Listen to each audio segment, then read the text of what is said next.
Daniel Camargo Barbosa, conocido como el sádico de El Charquito, es uno de los asesinos en serie más infames de Colombia. Su historia es macabra, y su serie de crímenes desveló una faceta sombría y escalofriante de la violencia que se había gestado en el país durante las décadas de los años 80 y 90.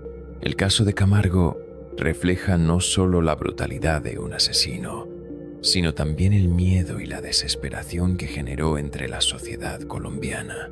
Daniel Camargo Barbosa nació el 22 de enero de 1930 en La Mesa, Cundinamarca, Colombia. Desde temprana edad mostró comportamientos inquietantes.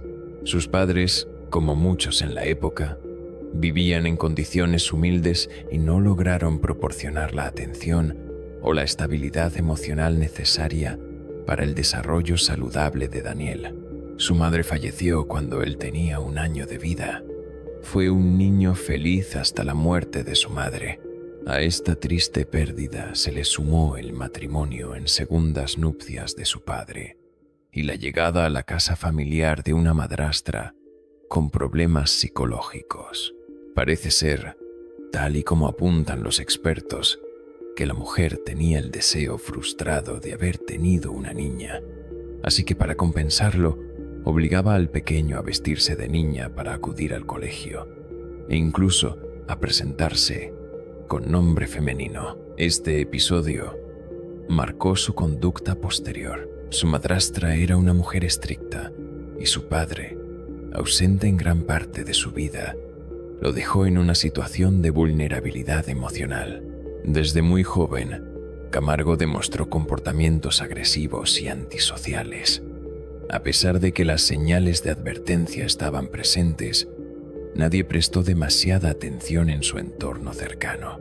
De hecho, él mismo más tarde reconocería que, a lo largo de su infancia y adolescencia, sus impulsos violentos se fueron agudizando, desarrollándose en un deseo profundo de control y poder sobre los demás.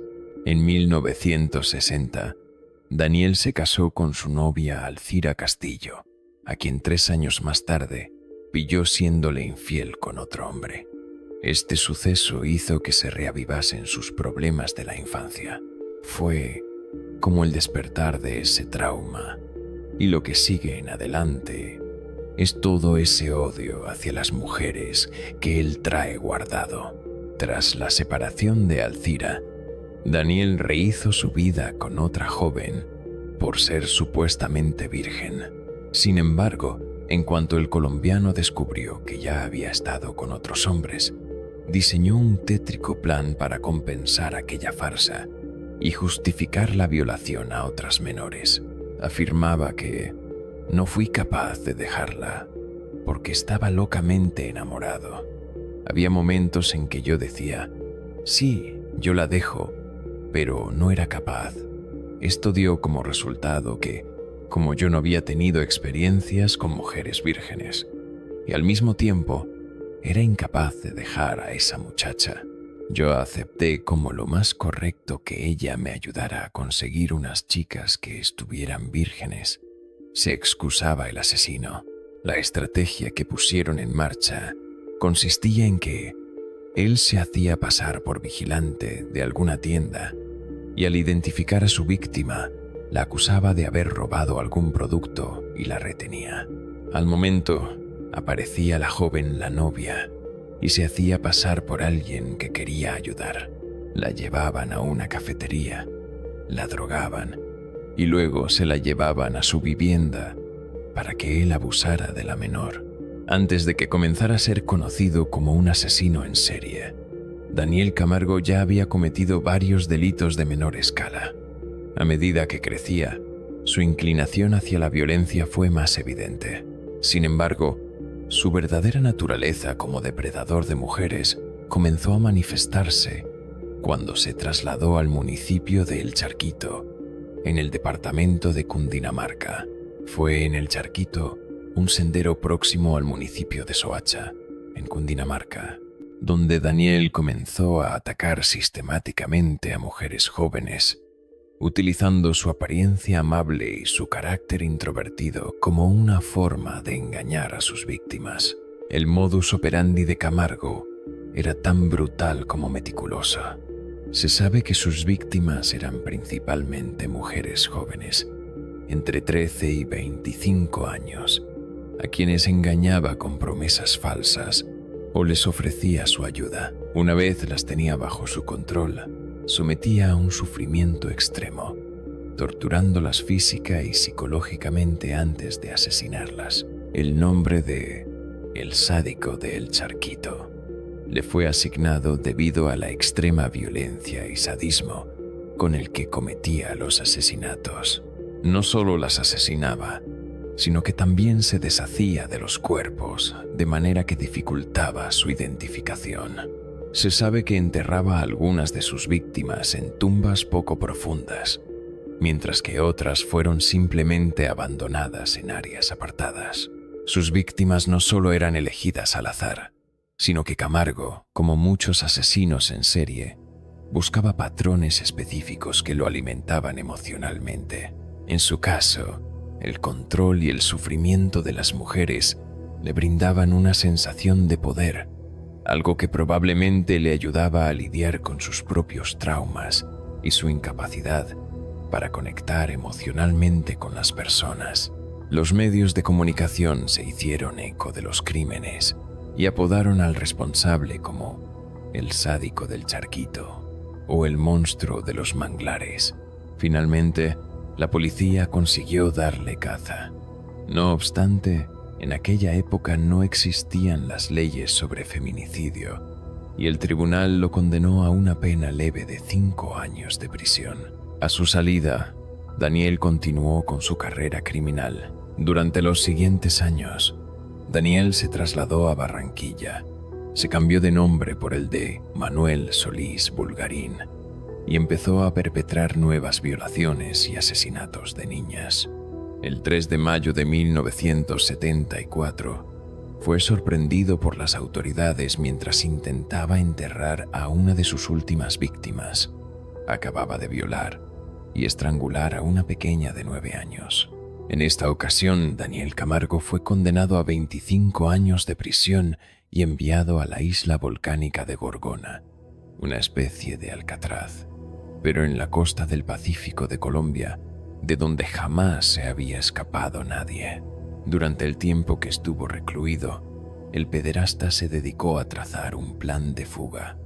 Estudió los vientos y las mareas que rodeaban al recinto, construyó una canoa con la madera de los árboles del exterior de la prisión, que camufló de las miradas de los vigilantes, y, una vez estudiados los horarios de los funcionarios, emprendió su huida. Era 1984 y tan solo había cumplido 10 años de condena. Daniel logró sortear todas las medidas de seguridad de la prisión, lanzar la canoa al agua y permanecer 3 días en el mar sin comida y sin agua, hasta tocar tierra, al tiempo que el asesino llegaba a orillas de Ecuador.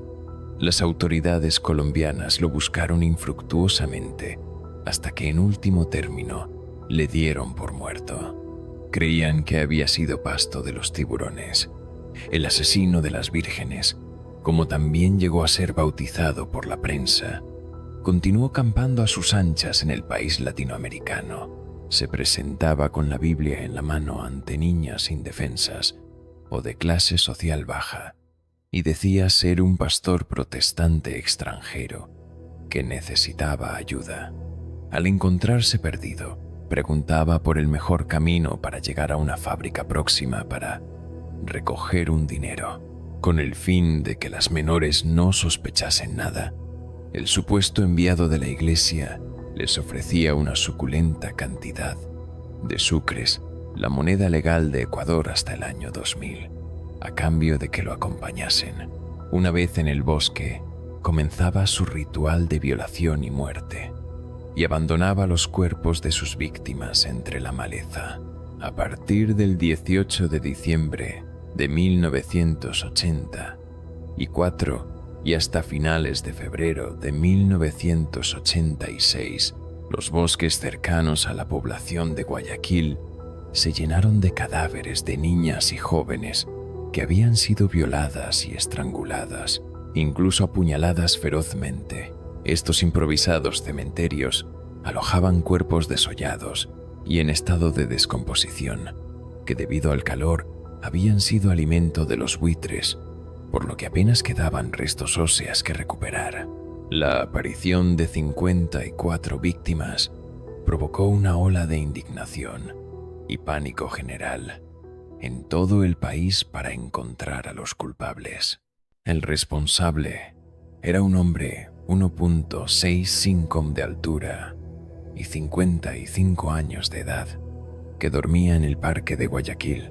Se camuflaba entre los habitantes como un vendedor de bolígrafos y hacía gala de su formación literaria gracias a su paso por Gorgona, al citar a Vargas Llosa, Hesse o Nietzsche en sus conversaciones.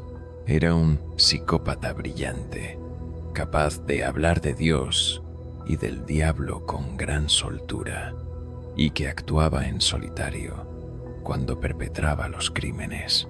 El 26 de febrero de 1986, Camargo asesinaba a su última víctima, una niña de 8 años llamada Elizabeth Telpes.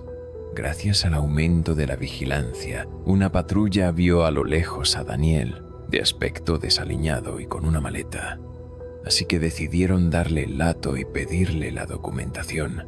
La sorpresa llegó cuando descubrieron que llevaba prendas de ropa manchadas de sangre, entre ellas unas braguitas de niña, aparte de un ejemplar de Crimen y Castigo de Dostoyevsky. Los agentes decidieron llevar al sospechoso a comisaría para interrogarlo, sin saber todavía a qué se estaban enfrentando. Durante varias horas, Daniel confesó haber violado y asesinado a 71 niñas y jóvenes en los últimos 15 meses, y como prueba dio detalles increíbles sobre las víctimas.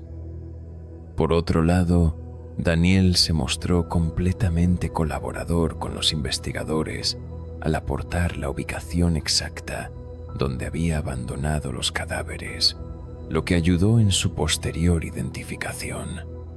En febrero de 1988, el Tribunal de Guayaquil procedió a la celebración del juicio contra Daniel Camargo. Estaba acusado por los delitos de secuestro, violación y asesinato de 71 víctimas. Una de las supervivientes contaba: «Él era extraño y me convenció de tal manera de que él lloró y me dijo: Señorita, se lo pido en nombre de nuestro Señor, porque yo soy un evangélico que no le hago mal a nadie». ¿Quién iba a desconfiar de un hombre de voz pausada y con una Biblia en las manos? El juez Edgar Salazar Vera sentenció a 16 años de prisión a Daniel Camargo, una pena irrisoria. No había el sistema acumulativo de penas, ni la pena máxima de 26 años, se quejaba el abogado de los familiares de las víctimas. Tras el veredicto, Camargo fue enviado a la cárcel del Litoral, donde compartió celda con otro famoso asesino en serie, el monstruo de los Andes, aunque necesitó mayor vigilancia para evitar las represalias de otros presos. Poco después, fue trasladado hasta el Centro de Rehabilitación de Varones Endu 4-2 de Quito, pero no duró mucho. El 13 de noviembre de 1994, un preso llamado Giovanni Arcesio Noguera Jaramillo entró en la celda del sádico. Le tiró al suelo obligándolo a arrodillarse y le dijo: «Llegó la hora de la venganza». A continuación, le asestó 8 puñaladas.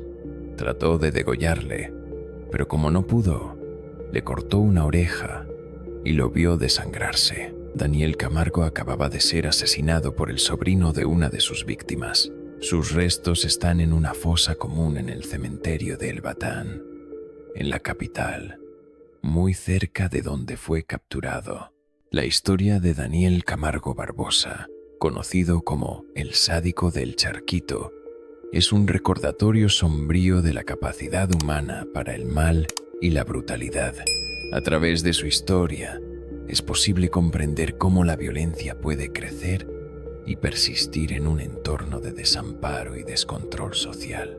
El caso también subraya la importancia de tener sistemas de justicia eficaces y un enfoque adecuado para abordar la salud mental y los trastornos psicológicos que pueden derivar en comportamientos violentos y devastadores.